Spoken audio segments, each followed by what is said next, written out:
lumabas ang kulit ni Luka Doncic. Hindi naman makapaniwala si Reggie Miller sa ginawa ni LeBron James. Hindi tinigilan ni Luka sa pang-aasar si Jalen Bronson. Two former teammates, Luka versus Jalen Bronson sa world's famous arena, Madison Square Garden. First basket of the game, mga idol, LeBron to Luka connection, and Jalen Bronson tinirahan ng tres si LBJ. No call kahit bumagsak si JB. Butas ang depensa ng Knicks sa ilalim. Back-to-back points for DeAndre Ayton. Napatawag kagad ng timeout si Coach Mike Brown just 2 minutes after the tip-off. Hindi mawawala syempre ang kulitan ng dalawang dating magkakampi, Luka Doncic at Jalen Bronson. 4 early points naman for OG Anunoby, at after niyan, LeBron James back-to-back field goals, 3-pointer at cutting layup. Iwan si Jalen Bronson. Very active sa first quarter si Lolo Bron, mga idol. Inayos pa niya yung net during dead ball. Si OG Anunoby lang sa starters ang may magandang simula, and the rest sa starting 5 maalat na. Inilabas si LeBron and Luka runs the offense. Jackson Hayes supalpal si Josh Hart, and fast break Luka to Rui Hachimura alley-oop dunk. Lumalabas ang kulit nitong si Luka Doncic habang nasa free throw line si Jalen Bronson. Itinatrash talk niya si JB. Duelo to ng dalawang former Mavericks. Luka Doncic another triple, and Jalen Bronson running bank shot over Jackson Hayes. Anniversary nga pala, mga idol, ng trade ni Luka at ni Anthony Davis. Solid ang flow ng offense ng LA Lakers. Rui Hachimura 3-pointer at etong step back mid-range niya kontra kay Landry Shamet off balance. Kakaproblema, mga idol, ang Knicks sa pagdepensa sa ilalim. LeBron, nice assist to DeAndre Ayton and one. Shamet ends the first quarter with a 3-pointer lamang. Lakers 33-27. Hindi pinapasok si Jordan Clarkson na tuluyang nawala na sa rotation ng Knicks si Kabayan. Second quarter, another basket by Rui Hachimura, driving layup, and Jared Vanderbilt. Solid ang depensa ng ipinasok ni Coach JJ Redick. Ito yung kailangan ng purple and gold. Defensive stops pero bumigay ang depensa sa play na to ng Lakers. Tyler Kolek 3-pointer and Josh Hart 3-ball din. Baba na lang sa dalawang lamang ng purple and gold. May counter si Luka Doncic 3-pointer, at ito yung sumunod na ginawa niya. Tiningnan si Jalen Bronson sa bench ng Knicks at may pinaalala si Luka. Tahimik si Karl Anthony Towns, 5 points pa lamang. LeBron James naman mismatch kontra kay Tyler Kolek at napa-too small si LeBron. Luka versus Bronson ang sumunod na nangyari, mga idol. Tinatawanan ni Doncic ng dinipensa niya kanyang former teammate. Nag-switch, Tyler Kolek versus Luka. Tough shot, baseline, fade away for Tyler Kolek. Tumindi ang depensa ng New York Knicks. Back-to-back defensive stops for the home team. At sa play na to, mga idol, panoorin si Luka nasa gitna lang, nakatayo, hindi nagro-rotate. At eto ang nangyari.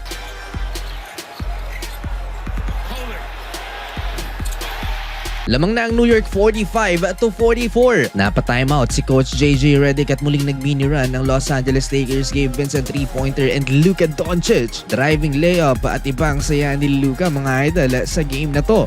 28 points combined si Luka at LeBron James sa first half. Very close game sa first 2 quarters, mga idol. Landry Shamet another triple for New York, at Luka Doncic bank shot transition offense ng LA. Wild possessions, mga idol, sa last 60 seconds ng first half. Marcus Smart broken play pass to DeAndre Ayton, layup. 11 points naman si DA. LeBron James sinubukang supalpalan si Josh Hart. Nahuli ang pag-chase ni LeBron. 56-52 halftime.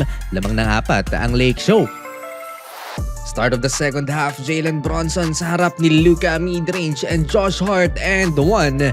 Lamang na ang Knicks 57-56. 5-point swing. May counter naman si Luka Doncic, at etong highlight ni LBJ sa fast break.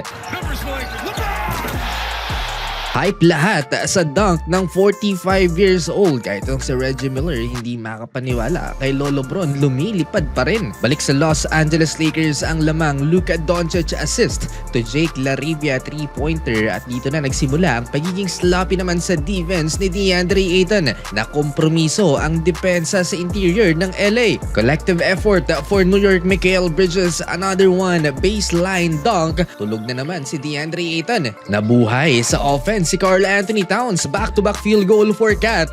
Lobo na sa 5 ang lamang ng Knicks. Buhat na naman si Luka dahil nasa upuan si Lebron. At dahil nilalamon na ni Karl Anthony Towns ang depensa ni DeAndre Ayton, nilabas na si DA, pinalitan ni Jackson Hayes. Gabe Vincent nakapagtala pa ng 3 fadeaway, highly contested shot, and Luka Doncic with another triple sa harap ng Knicks superfan Spike Lee. Nagtuloy-tuloy pa ang saya ni Spike mga idol sa fast break points ng New York Knicks. Sunod-sunod na nag-commit ng turnover ang Los Angeles Lakers hanggang sa nakalamang na ulit ang New York Knicks. Dito na pinasok ni Coach JJ Redick si Lebron. Off the glass for LBJ under 2 minutes bago matapos ang third quarter. Landry Shamet and Jalen Bronson sumagot naman ng back-to-back triple. Kontrolado ng New York mga idol ang laban, lagi nilang nasasagot ang run ng Los Angeles Lakers 3-point shootout. Papatapos ang third quarter, Lebron and OG Anunoby 90-82 lamang ng 8 ang New York Knicks. Lebron a floater to start the fourth quarter. 6-2 run Lakers, napatawag kaagad ng timeout si Coach Mike Brown. Hindi na nasisiyahan si Lebron sa kanyang mga teammates mga idol. Tingnan nyo yung body language dyan ni LBJ. Nice team effort for the New York Knicks. 9 points ulit ang lamang mga idol ng New York. Dinaig pa ni Luka Doncic si DeAndre Ayton pagdating sa rebound. 15 na kay Luka, 5 pa lang kay DA. New season high to for Luka Doncic in rebounds. Kahit nag-ahabol ang Lakers, hindi pa rin tapos si Luka sa pang-aasar niya kay Jalen Bronson. Umabot na rin mga idol ng 11 points ang hinahabol ng LA Lakers. Hindi magandang sign to kung gustong i-comeback ng purple and gold ng New York. Landry Shamet 3-pointer and Luka Doncic may counter pa from the wing. Marahil ang depensa sa interior ng Los Angeles Lakers ang nagpapahirap din sa kanila. No defensive stops. Gusto pang umisa ni Luka dun pa rin sa left wing pero na-contest siya ni Josh Hart. Naubusan na ng baraha si Coach JJ Redick. 2 minuto na lang natitira sa fourth quarter. Marcus Smart, much needed 3-pointer. Nilagay pa ni Coach Mike Brown sa court mga idol ang one of the best offensive rebounder na si Mitchell Robinson. Under 90 seconds, lumalaban pa rin si LeBron James. 100 throwdown for LBJ. James on the drive to the basket from the left. Nilabas na mga idol si LeBron James under 1 minute. Second unit na ang naglalaro, hindi pa rin ipinasok si Jordan Clarkson kahit sa garbage time. Mukhang hindi maganda to sa karir ni Jordan Clarkson mga idol. Well, panalo ang New York Knicks at eto na ang kanilang pang-anim na sunod na panalo. Muntik nang magtala ng triple-double si Luka, 30 points, 15 rebounds, 8 assists, habang 22 points naman si LeBron James while shooting 60% sa field. Habang sa New York Knicks, total team effort 25 kay OG Anunoby, 20 kay Josh Hart, 23 naman off the bench for Landry Shamet, habang si Jalen Bronson 12 points lamang pero may 7 rebounds and 13 assists.